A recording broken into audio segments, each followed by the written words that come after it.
فرزند زہرا یہ حالات برے ہیں۔ کاشانہ بصیرت ایک ایسا مکمل یوٹیوب چینل جس پر محروم بصارت کے لیے بالخصوص اور تمام افراد کے لیے بالعموم سینکڑوں کی تعداد میں اسلامی کتب دستیاب ہیں۔ لہذا گزارش ہے کہ آپ اپنی ذمہ داری نبھاتے ہوئے کاشانہ بصیرت کو سبسکرائب کرنے کے ساتھ ساتھ بیل آئیکن کو پریس کیجئے تاکہ آپ علم کے حصول کے ساتھ ساتھ مذہب اہل بیت کی اشاعت میں بھی اہم کردار ادا کرتے رہیں۔ کاشانہ بصیرت۔ فرزند زہرا یہ حالات برے ہیں۔ بسم اللہ الرحمن الرحیم۔ السلام علیکم۔ کاشانہ بصیرت کے یوٹیوب چینل سے نورین عباس حاضر خدمت ہے۔ آج میں آپ کے لیے کتاب درس عقائد کا 13واں حصہ لے کر آئی ہوں، جس کے مصنف ہیں آیت اللہ مصباح یزدی اور ترجمہ کیا ہے جناب سمیر حسین بہاولپوری نے۔ تو آئیے مطالعے کا آغاز کرتے ہیں۔ 23واں درس، چند شبہات کا حل۔ بعثت انبیاء علیہ السلام کے سلسلے میں جو دلائل ذکر ہوئے ہیں، انہی دلائل کے ضمن میں چند شبہات اور سوالات میں جن کے جوابات یہاں ذکر کیے جائیں گے۔ کیوں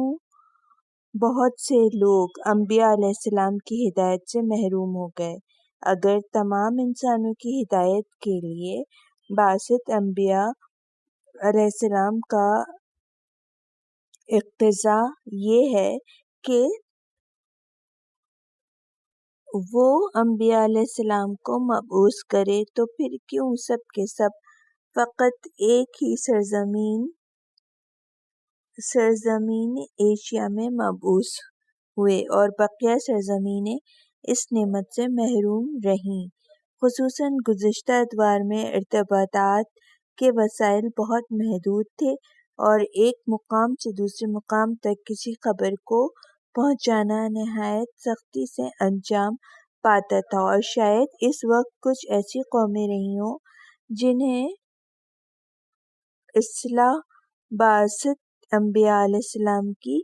کوئی خبر نہ ملی ہو۔ اس سوال کا جواب یہ ہے کہ پہلے انبیاء علیہ السلام کی بعثت کسی خاص سرزمین سے مخصوص نہیں تھی، بلکہ قرآن کی آیات کے مطابق ہر امت اور ہر قوم کے پاس پیغمبر بھیجے گئے، جیسا کہ سورہ فاطر کی 24ویں آیت میں خدا فرماتا ہے۔ یہاں عربی موجود ہے جس کا ترجمہ میں آپ کو پڑھ کر سناؤں گی۔ اور دنیا میں کوئی امت ایسی نہیں گئی جس کے پاس ہمارا ڈرانے والا پیغمبر نہ آیا ہو۔ سورہ نحل کی آیت 36ویں میں وارد ہوا ہے۔ یہاں پہ آیت بریکٹ میں موجود ہے اور میں آپ کو اس کا ترجمہ سنا رہی ہوں۔ اور ہم نے تو ہر امت میں ایک نہ ایک رسول ضرور بھیجا کہ وہ لوگوں سے کہے کہ خدا کی عبادت کرو اور بتوں کی عبادت سے بچے رہو۔ اور اگر قرآن میں محدود انبیاء علیہ السلام کا نام آیا ہے تو اس کا مطلب یہ نہیں کہ کل انبیاء کی تعداد اتنی ہی تھی، بلکہ خود قرآن کے بیان کے مطابق بہت سے انبیاء علیہ السلام تھے کہ جن کے اسماء اس قرآن میں ذکر نہیں کیے گئے، جیسے کہ سورہ نساء کی آیت 164 میں خدا فرماتا ہے۔ یہاں پھر آیت لکھی ہوئی ہے جس کا ترجمہ میں آپ کو سنا رہی ہوں، جن کا حال تم سے بیان نہیں کیا گیا۔ دوسرے اس برہان کا تقاضا یہ ہے کہ حس و عقل کے ماورا کوئی ایسا راستہ ہونا چاہیے کہ جس کے ذریعے یہ امکان ہو کہ لوگوں کی ہدایت کی جا سکے، لیکن بشر کی ہدایت کو مرحلہ فعلیت تک پہنچنے کے لیے دو شرط ہیں۔ نمبر ایک،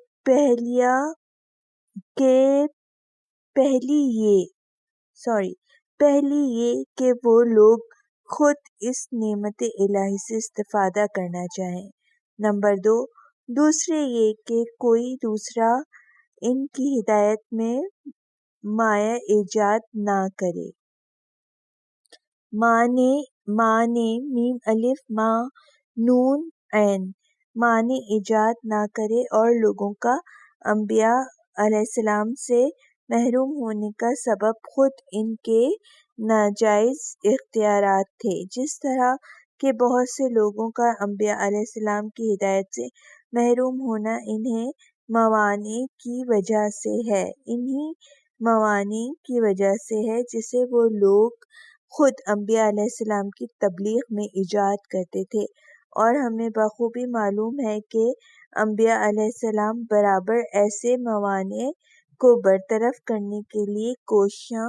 رہے اور ہمیشہ ستم گروں، ظالموں اور متکبروں سے برسرِ پیکار رہتے تھے، بلکہ انبیاء علیہ السلام کی ایک کثیر تعداد راہ تبلیغ اور لوگوں کی ہدایت کی راہ میں شہید بھی ہو گئی، بلکہ جب بھی انہیں نیک ساتھیوں کی حمایت ملی تو انہوں نے وقت کے ان ظالموں سے مقابلہ کیا کہ جو ان کے اہداف میں موانع ایجاد کرتے تھے۔ قابل توجہ نکتہ تو یہ ہے کہ انسان کی تکاملی حرکت کی خصوصیات کا تقاضا یہ ہے کہ یہ تمام تدابیر اس طرح انجام پذیر ہوں کہ حق و باطل کے حامیوں کے لیے حسن انتخاب یا سوء انتخاب فراہم ہو جائے، مگر یہ کہ ظالموں اور متکبروں کا تسلط اس حد تک بڑھ جائے کہ ہادیوں کی ہدایت کا راستہ پوری طرح بند ہو جائے اور سماج سے نور ہدایت خاموش ہو جائے۔ یہی وہ صورت ہے کہ جب خدا غیب اور غیر عادی راہوں سے حق کے طرفداروں کی مدد فرماتا ہے۔ نتیجہ، اگر ایسے موانع انبیاء علیہ السلام کے راستوں میں نہ ہوئے تو ان کی دعوت توحید تمام انسانوں کے کانوں تک پہنچ جاتی اور تمام انسان وحی اور نبوت کے ذریعے نعمت ہدایت سے بہرہ مند ہو جاتے۔ لہٰذا بہت سے لوگوں کا ہدایت انبیاء علیہ السلام سے محروم ہونے کا گناہ ان لوگوں کی گردنوں پر ہے کہ جنہوں نے راہ ہدایت انبیاء میں رکاوٹیں ایجاد کی ہیں، کیونکہ خدا نے انحرافات اور اختلافات کا سدباب نہیں کیا۔ اگر انبیاء علیہ السلام تکامل انسان کی شرائط کو کامل کرنے کے لیے مبعوث ہوئے ہیں تو پھر کیوں ان کے ہوتے ہوئے بشر خطا اور بدبختیوں کا شکار ہوا اور ہر زمانے میں لوگوں کی ایک بڑی جماعت کفر و الحاد میں گرفتار رہی، یہاں تک کہ ادیان آسمانی کے پیروکاروں نے ایک دوسرے کے خلاف جنگ کے شعلے بھڑکائے، جس کی وجہ سے خونی جنگیں دیکھنے میں آئیں۔ کیا حکمت الہی کا تقاضا یہ نہ تھا کہ وہ کچھ ایسے راستے بھی مہیا کرتا جن کے ذریعے ایسی بدبختیوں کا سدباب ہو جاتا اور کم از کم ادیان آسمانی کے پیروکار ایک دوسرے کے مقابلے میں نہ ٹھہرتے؟ اس سوال کا جواب تکامل انسان کے اختیارات کی خصوصیات میں غور و فکر کرنے کے ذریعے معلوم ہو جاتا ہے، اس لیے کہ حکمت الہی کا تقاضا یہ ہے کہ انسان کے تکامل کے اسباب و شرائط کا جبری ہونے کے بدلے اختیاری ہونا ضروری ہے، تاکہ وہ لوگ جو راہ حق کو پہچاننا چاہتے ہیں اور اسے اختیار کرنا چاہتے ہیں وہ کمال اور سعادت ابدی کو حاصل کرنے میں مختار رہیں۔ لیکن ایسے تکامل اور کمال کے لیے اسباب و شرائط کا مہیا ہو جانا اس معنی میں نہیں ہے کہ تمام انسانوں نے بنحو احسن با اور نون ح واو بنحو احسن الف ح سین نون اس سے استفادہ کیا ہو اور صحیح راستے کا انتخاب کیا ہو، بلکہ قرآن کی تعبیر کے مطابق خدا نے انسانوں کو ایسے شرائط کے تحت اس لیے خلق کیا ہے تاکہ انہیں آزما سکے کہ ان میں کون نیکوکار ہے۔ اس کے علاوہ قرآن میں بارہا اس بات کی تاکید ہوئی ہے کہ اگر خدا چاہتا تو تمام انسانوں کو راہ ہدایت کی طرف رہنمائی کر دیتا اور ظلم و ستم کو دبا دیتا، لیکن اس صورت میں انتخاب کا کوئی مطلب نہیں رہ جاتا، نیز انسانوں کے کردار قابل ارزش بھی نہ رہتے، اور اس طرح انسان کی خلقت سے غرض الہی اختیار و انتخاب میں نقص آ جاتا۔ نتیجہ: انسانوں میں فساد و تباہ کاری اور کفر و عصیان کی طرف میلان خود ان کے ناجائز اختیارات کا نتیجہ ہے، اور خود انسانوں کی خلقت میں ایسے امور پر قدرت کا لحاظ رکھا گیا ہے، لہذا ایسے اختیار کے اثرات کا حاصل ہونا بالطبع لازم ہے۔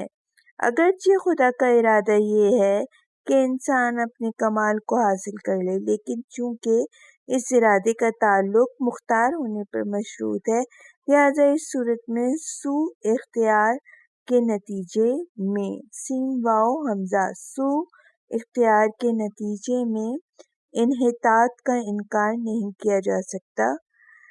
رجوع کریں، یہاں انڈر لائن میں ایک سطر موجود ہے، رجوع کریں سورہ ہود آیت 7، سورہ ملک آیت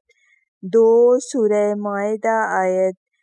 48، سورہ انعام آیت 145۔ اور حکمت الہی کا تقاضا تو یہ نہیں ہے کہ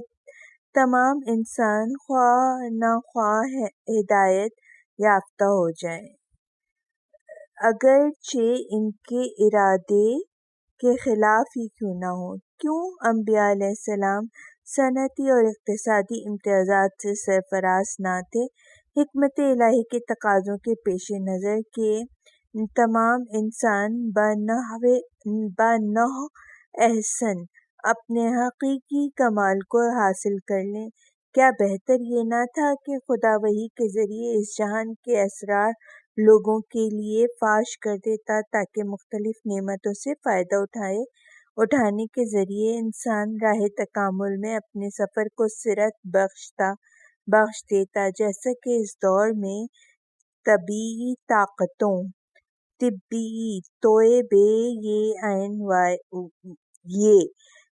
طاقتوں کے ظہور اور مختلف اسباب کے ایجادات سے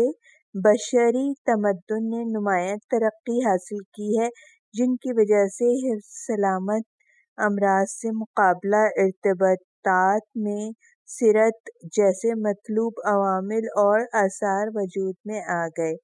اس وضاحت کی روشنی میں آشکار ہے کہ اگر انبیاء الہی جدید علوم و صنائع صاد نون الف حمزہ عین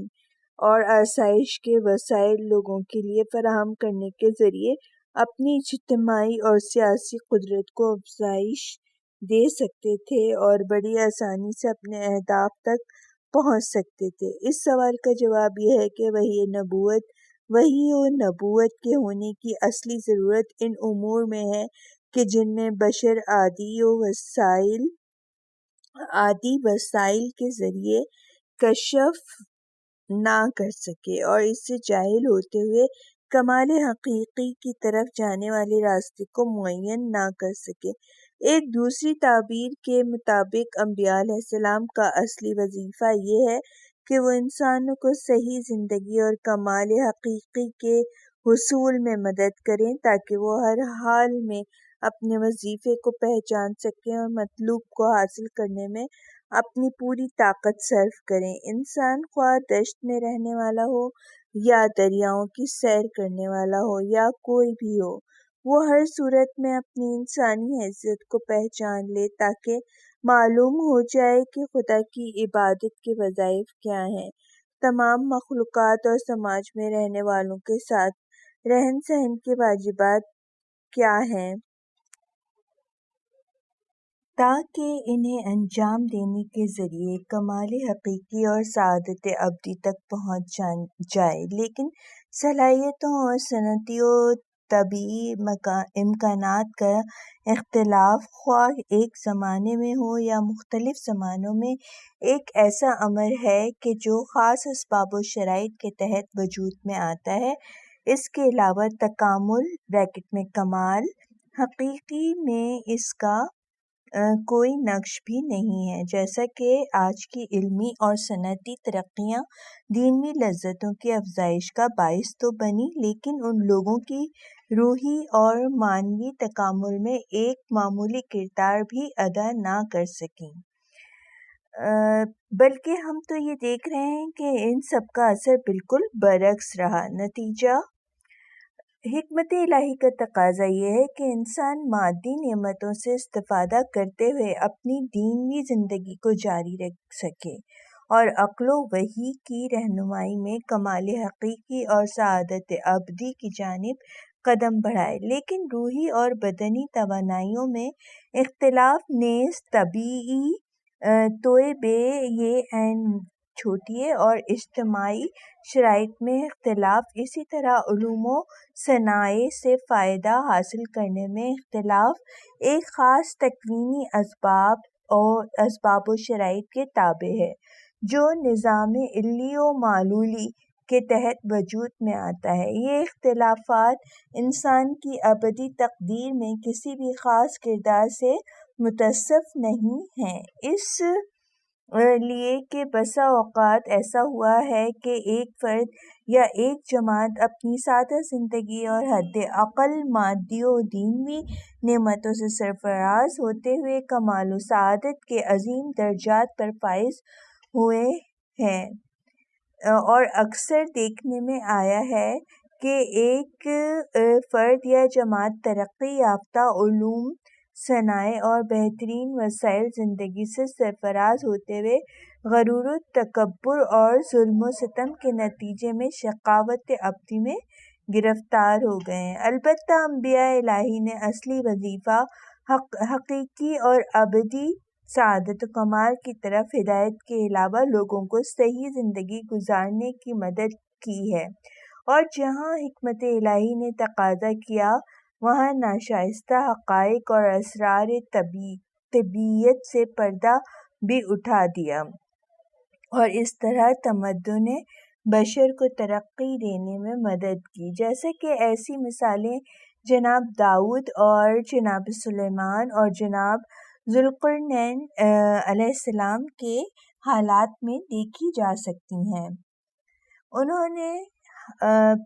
انہوں نے سماج کو کامیاب بنانے اور امور میں حسن تدبیر کے لیے نمایاں کام انجام دیے ہیں، جیسا کہ حضرت یوسف علیہ السلام نے سرزمین مصر پر انجام دیا۔ ایسے خدمات جو کچھ بھی انبیاء نے پیش کیے وہ ان کے اصلی وظیفے سے جدا تھے، لیکن یہ سوال کہ کیوں انبیاء علیہ السلام نے اپنے اہداف کو کامیاب بنانے کے لیے صنعت و اقتصاد وغیرہ کا سہارا نہیں لیا، تو اس سوال کے جواب میں یہ کہنا بہتر ہے کہ انبیاء علیہ السلام کا ہدف، جیسا کہ پہلے بیان ہو چکا ہے، آزاد انتخاب کے لیے وسائل کا فراہم کرنا تھا، اور اگر وہ غیر عادی طاقتوں کے بلبوتے پر قیام کرتے تو آزادانہ تکامل اور رشد معنوی انسانوں کو حاصل نہ ہوتا، بلکہ عوام ان کی قدرتوں کے ڈر سے اطاعت کرتی، نہ الہی فرمان اور آزاد انتخاب کے تحت۔ یہاں پہ 2 سطر جو ہیں انڈر لائن ہوئی ہیں۔ رجوع کریں سورہ انبیاء آیت 82 اور 78، سورہ کہف آیت 97 اور 83، سورہ سبا آیت 31 اور 20، آیت 13 اور 10۔ بعض روایتوں کے ذریعے سے یہ معلوم ہوتا ہے کہ حضرت ذوالقرنین نبی نہیں بلکہ ولی خدا تھے۔ رجوع کریں سورہ یوسف آیت نمبر 55۔ اسی سلسلے میں امام علی علیہ السلام فرماتے ہیں، اگر خداوند متعال اپنے انبیاء علیہ السلام کو مبعوث کرتے وقت سیم و زر کے گنجینہ جواہرات اور قیمتی معاون اور باغات عطا کر دیتا، ہواؤں کے پرندے اور زمین کے چرند ان کے لیے مطیع بنا دیتا، تو اس صورت میں جزا و سزا اور امتحان کا موقع باقی نہ رہتا۔ اگر اپنے انبیاء علیہ السلام کو بے مثال قدرت، شکست ناپذیر عزت اور عظیم سلطنت عطا کرتا کہ جس کی وجہ سے لوگ ڈر کر یا طمع میں تسلیم ہوتے ہوئے ظلم و ستم اور تکبر سے دستبردار ہو جاتے، تو اس صورت میں اقدار مساوی ہو جاتے۔ لیکن خدا کا یہ ارادہ تھا کہ پیغمبروں کی اطاعت، ان کی کتابوں کی تصدیق اور ان کے حضور فروتنی کسی بھی عیب سے پاک ہوتے ہوئے حق کے لیے جو لہٰذا جس قدر بلا اور امتحان عظیم ہوں گے، ثواب الہی اتنے ہی کثیر ہوں گے۔ البتہ جو لوگ اپنے ارادے اور رغبت سے دین حق کو قبول کر لیں اور ایک الہی سماج کو تشکیل دے دیں، تو پھر اہداف الہی کو کامیاب بنانے کے لیے مختلف قدرتوں سے استفادہ کرنا درست ہوگا، جیسا کہ ایسے نمونے حضرت سلیمان علیہ السلام کی زندگی میں ملتے ہیں۔ یہاں پہ 2 سطور موجود ہیں، انڈر لائن ہوئی ہیں۔ نہج البلاغہ خطبہ قاصیہ، سورۃ فرقان آیت 10 اور 8، سورہ زخرف آیت 35 اور 31، سورہ انبیاء آیت 81 اور 82، سورۃ نمل آیت 15 اور 44۔ سوالات۔ نمبر 1، کیا تمام انبیاء علیہ السلام کسی خاص سرزمین پر مبعوث ہوئے؟ دلیل کیا ہے؟ نمبر 2، کیوں انبیاء علیہ السلام کی دعوتیں تمام انسانوں تک نہ پہنچ سکیں؟ نمبر 3، کیوں خدا نے ایسے اسباب فراہم نہیں کیے جس کی وجہ سے فساد و خون ریزی کی روک تھام ہو؟ نمبر 4، کیوں انبیاء علیہ السلام نے اسرار طبیعت کو فاش نہیں کیا تاکہ ان کے ماننے والے مادی نعمتوں سے زیادہ مستفید ہوتے؟ نمبر 5، کیا انبیاء علیہ السلام نے اپنے اہداف کو کامیاب بنانے کے لیے صنعتی اور اقتصادی قدرتوں سے فائدہ نہیں اٹھایا؟ اور سامعین، یہاں پہ 24واں درس شروع ہوا چاہتا ہے۔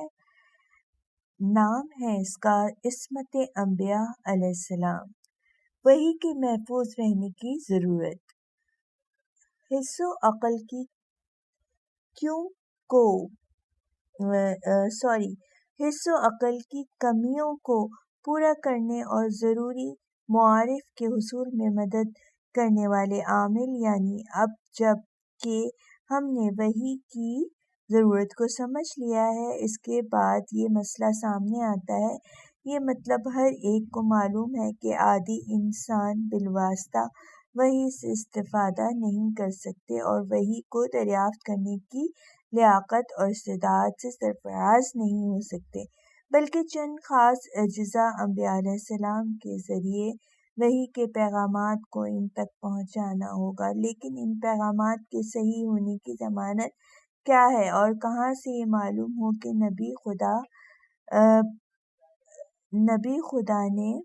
وحی کو دریافت کر کے صحیح و سالم لوگوں کے حوالے کیا ہے، اور اگر خدا اور رسول صلی اللہ علیہ وسلم کے درمیان رابطہ ہے بھی تو کیا اس نے اپنی رسالت انجام دے دی ہے؟ اس لیے کہ وحی اسی وقت مفید واقع ہو سکتی ہے جب مرحلہ صدور سے مرحلہ وصول تک عمدی یا سہوی تمام خطاؤں اور اضافات سے محفوظ رہی ہو، وگرنہ واسطوں میں سہو و نسیان کے احتمال یا ان میں عمدی تصرفات کے احتمال کے ہوتے ہوئے لوگوں تک پہنچنے والے پیغام میں نادرست اور خطا ہونے کا باب کھل جائے گا، اور اس طرح اعتماد کے اٹھ جانے کا سبب ہوگا۔ لہٰذا کیسے معلوم ہو سکتا ہے کہ وحی صحیح و سالم لوگوں تک پہنچی ہے؟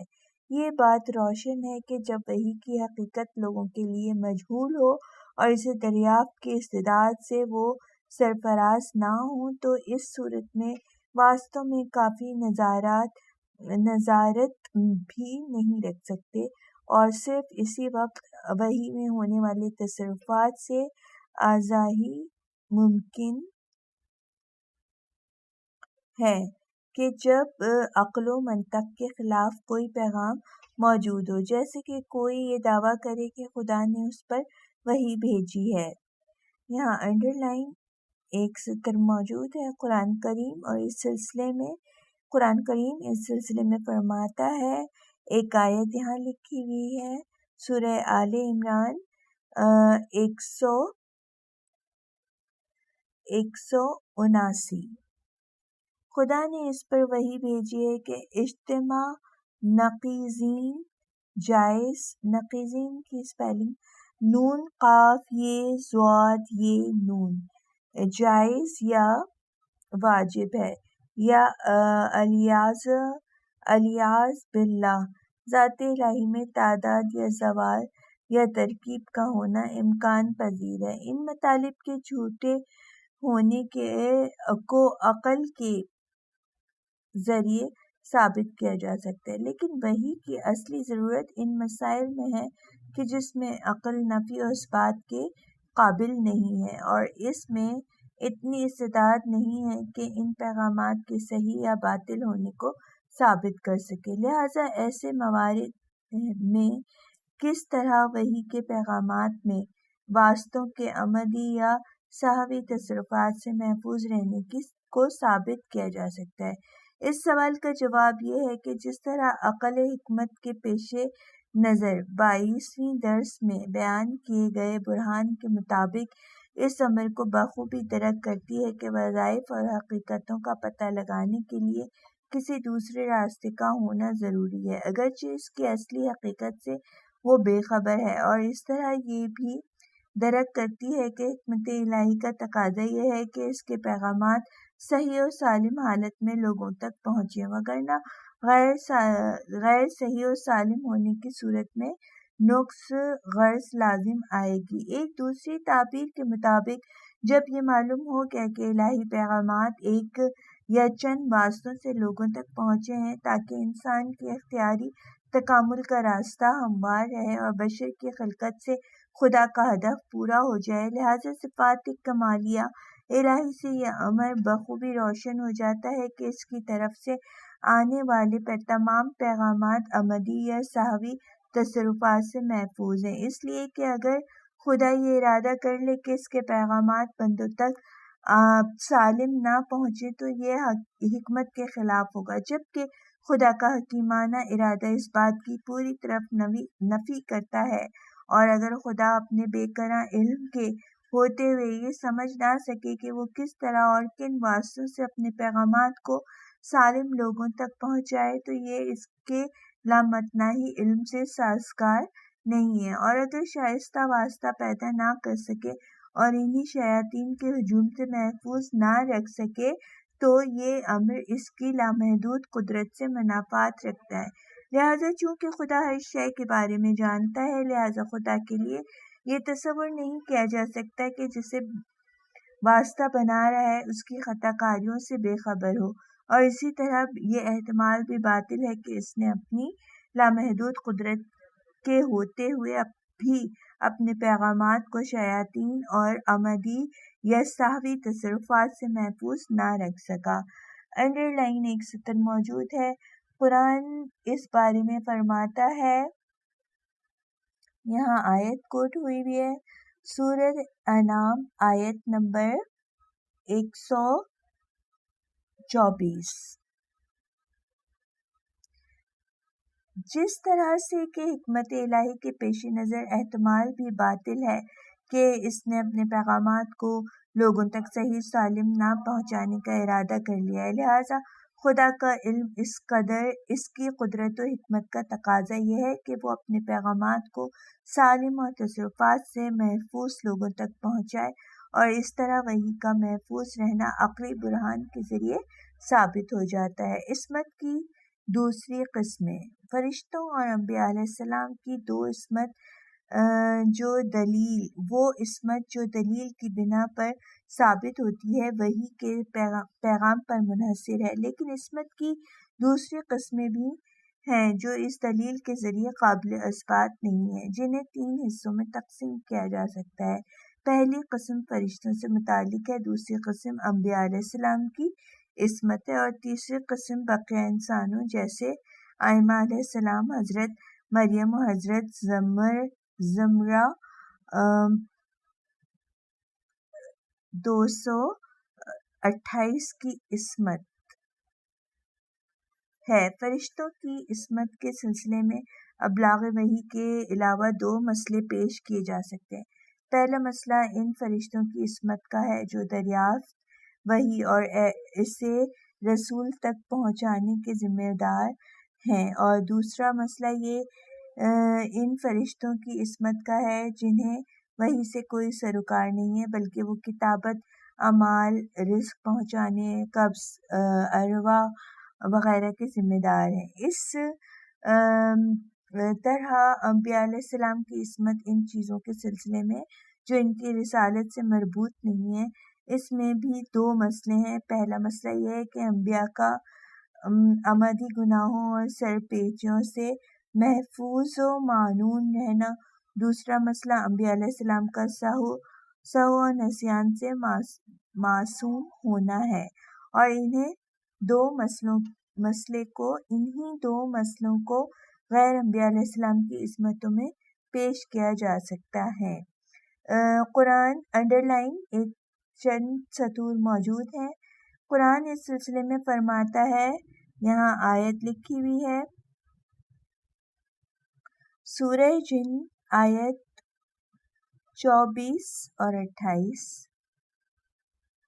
سورہ انفال آیت 24، سورہ شورى آیت 193، سورہ تکویر آیت 21، سورہ اعراف آیت 48، سورہ شورى آیت 178، 142، 143، 145، 1 اور 7، سورہ دخان آیت 18، سورہ تکویر آیت 20، سورہ نجم آیت 5، سورہ حاقہ آیت 44، سورہ جن آیت 28 اور 2 اور 28۔ لیکن فرشتوں کی عصمت وحی کے ابلاغ کے علاوہ دوسرے مسائل میں دلیل عقلی کے ذریعے اسی وقت قابل حل ہے کہ جب ملائکہ کی مامیت اور میم الف ما میم یہ تے اور ان کی حقیقت معلوم ہو جائے، لیکن ملائکہ کی مامیت کا سمجھنا نہ ہی آسان ہے اور نہ ہی اس کتاب کے متناسب۔ اسی وجہ سے فرشتوں کی عصمت کی دلیل میں قرآن سے دو آیتوں کے ذکر پر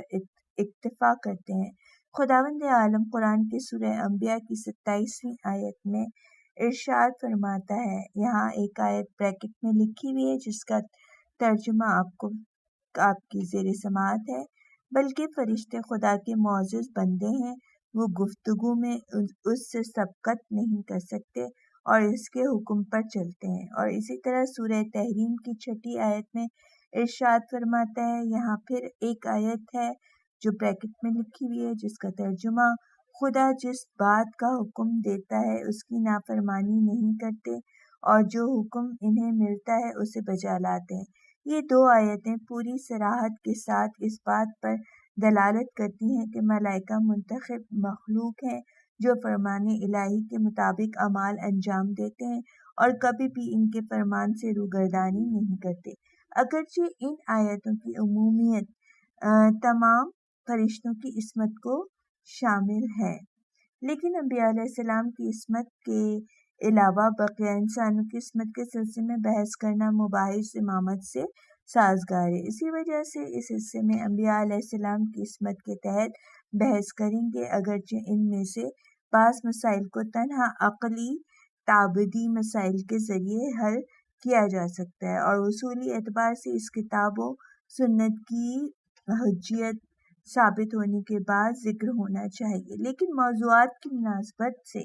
اسی مقام پر اس کے سلسلے میں بحث کریں گے اور کتاب و سنت کو حجیت کی بحث کو اصل موضوع کے عنوان سے قبول کرتے ہوئے اسے اسی مقام پر ذکر کرتے ہیں۔ انبیاء علیہ السلام کی عصمت۔ گروہ مسلمین میں اس مسئلے کے تحت شدید اختلافات ہیں کہ انبیاء علیہ السلام گناہوں کے مقابلے میں کس حد تک معصوم ہیں۔ اثنا اشریشیوں کا عقیدہ ہے کہ انبیاء علیہ السلام اپنے آغاز ولادت سے آخری لمحہ حیات تک تمام گناہوں سے پاک ہوتے ہیں، بلکہ بھولے سے بھی کوئی گناہ نہیں کرتے، لیکن اہل سنت کے بعض جماعتوں نے عصمت انبیاء علیہ السلام کو گناہان کبیرہ کے مقابلے میں مانا ہے۔ بعض نے دوران بلوغ سے اور بعض نے کہا کہ بعثت کے بعد سے معصوم ہوتے ہیں، بلکہ اہل سنت کے بعض فرقوں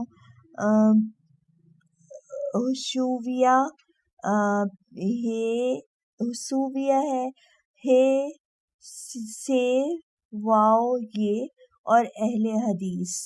کے اعتقاد کے مطابق انبیاء علیہ السلام ہر قسم کی عصمت سے عاری ہیں، ان سے گناہان کبیرہ صادر ہو سکتا ہے، بلکہ وہ نبی ہوتے ہوئے بھی عمدن گناہ کر سکتے ہیں۔ انبیاء علیہ السلام کی عصمت کو